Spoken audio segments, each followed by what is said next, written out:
បាទបងប្អូនឥឡូវម៉ូតូយើងបន្តទៅទៀតហើយបាទដោយសារពីថ្ងៃមុនគឺយើងរៀបចំនៅចំកន្លែងប៊ីស្តុងឥឡូវម៉ូតូរួចរាល់ហើយបាទអាកន្លះដែរអីរួចរាល់ហើយ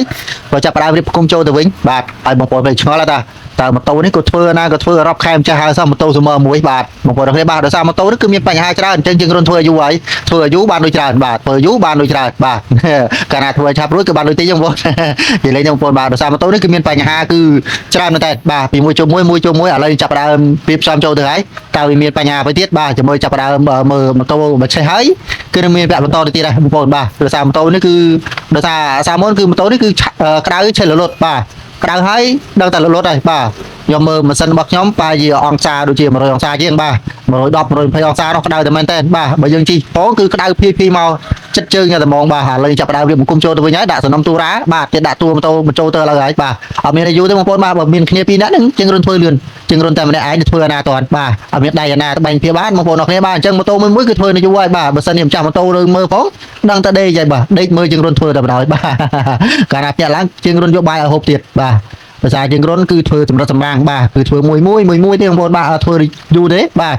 ចឹងបងប្អូនដែលធ្លាប់មកកន្លែងជើងរុនគឺដឹងស្រាប់ហើយបាទកាលណាមកធ្វើកន្លែងជើងរុនដឹងតែដេកលក់ហើយបាទដោយសារកន្លែងជើងរុនមានម៉ាស៊ីនជែកបាទជែកហើយដេកលក់ហើយក្រោកឡើងគឺយកម៉ូតូប្រុយទៅផ្ទះបណ្ដោយបាទជាលេងទេបងប្អូនបាទដោយសារយើងធ្វើមួយសម្រាប់សម្រាប់ធ្វើគាត់បាទកាលណាយើងធ្វើតែឲ្យរួចតែដៃគឺភ្ញៀវគាត់ប្រើប្រាស់មិនបានយូរទេបាទដោយសារយើងធ្វើមួយនេះហើយបានភ្ញៀវគាត់នៅឃើញជើងរុនបានមកចូលលេងជើងរុនទៀតបាទឥឡូវរៀបចំដល់ជាមួយនឹងដូច sensor ចាប់ដើមរៀបបង្គំចូលចិត្តហើយបងប្អូនបាទគ្រាន់តែនិយាយលេងគឺចិត្តហើយបាទបាទលឿនដែរណាបងប្អូនមើលអញ្ចឹងលឿនតែលឿនហើយបាទប៉ុន្តែជាងធ្វើនេះគឺយូរមែនតើបាទអ្នកថាតែធ្វើចិត្តធ្វើឥឡូវចាប់ដើមដោតដូចជាមួយនឹងប៊ីសាំងបាទចិត្តរួចរាល់ឥឡូវហើយបងប្អូនបាទយើងឆេះឥឡូវហើយបាទគឺលឿនតែមែនតើលឿនមែនតើមានលឿនលេងចឹងបងប្អូនបាទអញ្ចឹងការរៀបចំនៅស៊ីម៉ាំងសិនបាទចិត្តទៅហើយរួចរាល់ហើយបាទយើងដាក់ស៊ីម៉ាំងហើយគឺយើងបានបញ្ឆេះស្ដាប់នៅសូរសំឡេងហ្នឹងបាទតើសំឡេងពីរោះឬក៏សំឡេងអួលឡើងកដោយដាក់បញ្ចូលសំឡេងចិត្តរួចរាល់ហើយបងប្អូនអរគ្នាបាទអញ្ចឹងការធ្វើម៉ូតូនេះគឺតតែយកចិត្តទុកដាក់បាទដោយសារខ្ញុំមានគុណជាងពី3នាក់ហើយបាទដោយសារម្ចាស់គាត់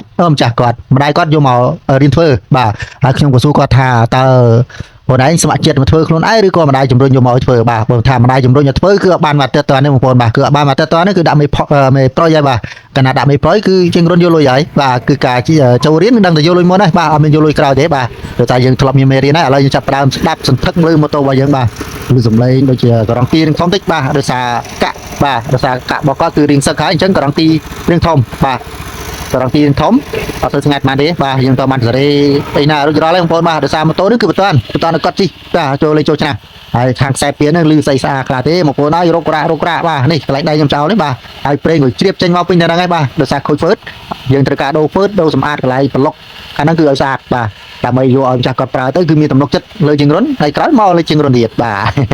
ទឥឡូវចាប់ដើមមើលទាំងអស់គ្នាបាទយើងដោះកន្លែងហ្នឹងចេញមកបាទនេះឃើញបងប្អូនបាទនេះគឺកន្លែងខ្សែពៀនមិញបងប្អូនបាទដោយសារខូចហ្វឺតអញ្ចឹងគឺប្រេងសាច់ជុំវិញហ្នឹងហើយបាទកាលណាប៉ាងខ្សែពៀនផងគឺល្អហើយអត់មានកម្លាំងទេកាលណាអត់មានកម្លាំងគឺបន្តជាងរុនទៀតដែរធ្វើម៉ូតូឲ្យកម្លាំងអត់ស្ទុះអត់អីអញ្ចឹងយើងជាងរុនត្រូវតែធ្វើឲ្យហើយបាទអាកន្លែងហ្នឹងសំខាន់ណាស់បងប្អូនបាទធ្វើឲ្យគាត់ស្រេចទៅហើយគាត់ចាប់ផ្ដើមពាក់សម្លៀកបំពាក់គាត់ចុះទៅវិញបាទរៀបចំវិញមកភាសាទៅវិញបាទហើយកន្លែងគឺរៀងយូរតិចបាទដោយសារមានកលឹះមានងាំច្រើនណាបាទហើយបងប្អូនមួយចំនួនខ្លះនឹងចង់ឃើញមុខជាងរុនឥឡូវជាងរុននៅឃើញមុខហើយដោយសារថាមុនគឺឃើញតែដៃឃើញតែអីធ្វើតែម៉ូតូឥឡូវអត់ឃើញមុខឥឡូវអត់ឃើញហើយបាទរូបរាងតែប៉ុណ្ណានឹងស្អាតដែរបងប្អូនបាទសារខ្លួនឯងទេបងប្អូនបាទនិយាយលេងទេបាទឥឡូវចាប់ដើមរៀបចំឲ្យគាត់ទៅវិញចិត្តហើយរួចរាល់ហើយបាទដោយសារម៉ូតូនេះគឺមាន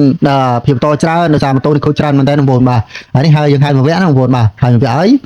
ហើយយើងឲ្យគាត់ជិះបាទចូលលេងចូលឆ្នាំសិនបាទហើយបន្តមកទីគឺយើងធ្វើបន្តទៅទៀតគឺមានបញ្ហាមួយទៀតបាទអញ្ចឹងឲ្យគាត់ជិះទៅសិនហើយដោយសារចូលឆ្នាំគឺអត់មានជិះដើរលេងអញ្ចឹងគឺនៅតែផ្ទះអបសក់ហើយលោកជាងរត់តែធ្វើម៉ូតូមិនតាន់ហើយអត់បានម៉ូតូជិះឥឡូវធ្វើឲ្យគាត់ជិះដើរលេងសិនបាទដើរលេងរួចគឺយកមកឲ្យជាងរត់ធ្វើវិញបាទឥឡូវគាត់ចិត្តរួចរាល់ហើយបាទចិត្តរួចរាល់